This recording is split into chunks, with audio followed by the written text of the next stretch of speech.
Israeli officials say they struck dozens of Hamas targets in response to attacks on its troops in southern Gaza. As Trey Yingst reports, it comes as members of the Trump administration head to Israel to discuss phase 2 of the ceasefire. The Israeli military is reaffirming the ceasefire in Gaza after launching a wave of airstrikes on Sunday.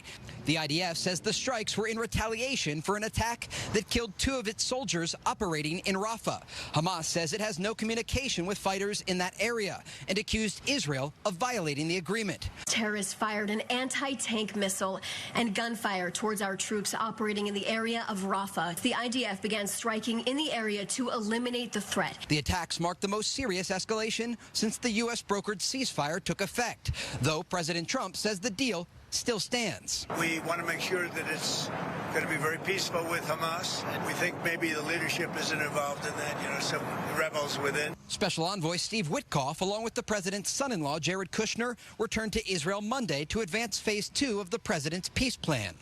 But the next stage of the deal will likely prove more difficult to implement, the disarming of Hamas and the creation of a new governing authority in the Gaza Strip. Troops from Turkey, Indonesia, other countries, they will get organized, go in, and then begin to train a pro-Palestinian force to govern Gaza. It's going to be tense moments until that happens. Israel has also demanded Hamas return the bodies of all deceased hostages before moving on to phase 2. And officials say the crossing between Gaza and Egypt will stay closed until that happens. Vice President J.D. Vance is also expected to visit Israel this week to discuss the next phase of the agreement.